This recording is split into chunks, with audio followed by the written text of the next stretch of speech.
Advantage niya lies in fragmentation. Pag maraming kandidato, lumalabas ang Duterte. So tingnan natin. Ilang election cycles ng presidente ang nananalo ang Duterte? Ilang kandidato sa presidente on the average ang tumatakbo? 8 ho. Since Cory's time. 8. So, on a one-on-one, delikado tayo. Kasi wala tayong makinarya, wala ang administrasyon, wala ang pondo. On a 1 against 8, lalabas ho tayo. Bakit? Yun hong enduring Duterte votes ay nasa 35% of the total registered voters. 35%. Dati ho siya, nasa 60. Inuga-uga, uga-uga. Kung titingnan mo yung trend niya, nandito siya, bumababa, aangat, bumababa, aangat. Hindi katulad kay Presidente, talagang erosion. Karamihan ng survey firms, ang sinasabi nasa negative. Okay? Si Inday Sara, consistently. At sino ang consistent na nag-take ng shocks? What makes her buoyant is Mindanao. Saan ka nakakita? 70%? 80%? Sabi ko, ano ito? Ngayon lang ako nakakita ng ganyang boto. 70% kahit na anong tinapon. The more na tapunan, si Mindanao, the more na tumataas.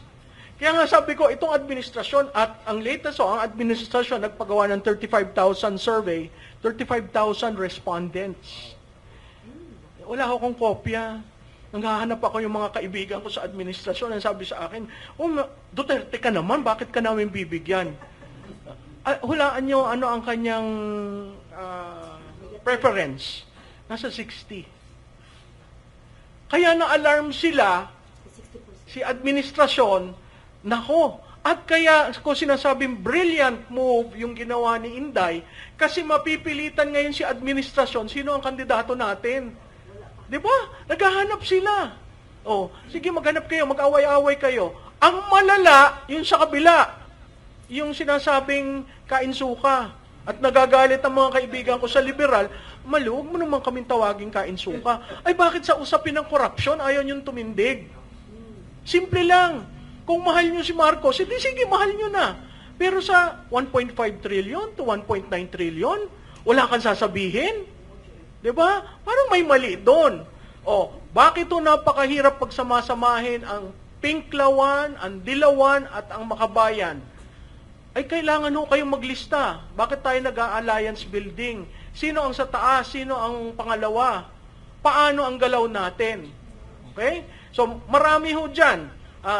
At sila daw ang opposition. Sabi ko, paano kayo naging opposition? Kumbaga sa trade union, parang kakampi rin ng management, kaya sabi ko, dun sa mga ibang nandun sa Dilaw, sabi ko, ang hirap niyan, paano kayo tatayo ng stage? Sabi niya, hindi, ayusin namin. Magkakaroon kami ng kandidato. Pero hindi kayo opposition. Si Inday, anti-Marcos Black. Klarado. Di ba? Ang kalaban natin si Marcos. Ang gumigiba sa kanya si Marcos. Ang ekonomiya kaya ganito si Marcos. Ang peso kaya nag-59 na ho kahapon, naghihintay ako ng 60 si Marcos. Ang reaksyon niya sa Iran versus US, Israel, napakahina. Si Inday, meron siyang 1, 2, 3, 4, 5 na gagawin. Sino ang may pondo? So magaling lang kayo sa paggamit ng pondo. Yun nga ang maleta diplomacy, no? Kaya nakikita natin yung maleta, lokohan ng lokohan. Pag daw nagsasharon ka sa pagkain, ang tinatanong na, may maleta kang dala? So, advantage versus vulnerability and reframing the terrain. Napaltan na ho niya yung terrain.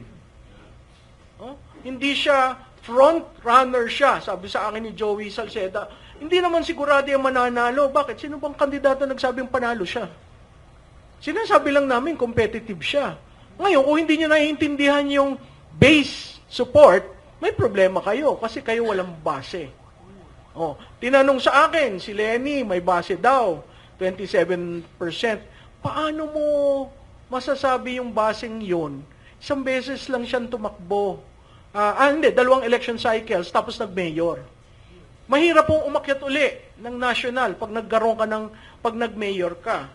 Pero, dahil sa pink na socks, mukhang mag-iiba ang prinsipyo ng Robredo.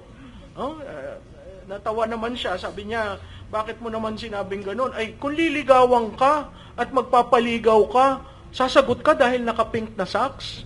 Hindi ba insulto yun sa Samahang Tsinelas? And FYI, ako ho yung tumulong sa kanya sa Samahang Tsinelas na nagalit ang Liberal Party. Bakit daw si Lenny lang ang tinutulungan ko, hindi si Mar? Sabi ko, natulungan ko na si Mar noong 2004. Number 1 senator. Si Lenny, dahil kay Jesse Robredo, kaibigan ko po ng matalik si Jesse. Hindi ko kilala si Lenny. So yun yung pinanggagalingan ko. Kaya nahihiya akong mag-claim na DDS ako. Pero ang dami nagsasabi, DDS daw ako. Di sige, DDS ako.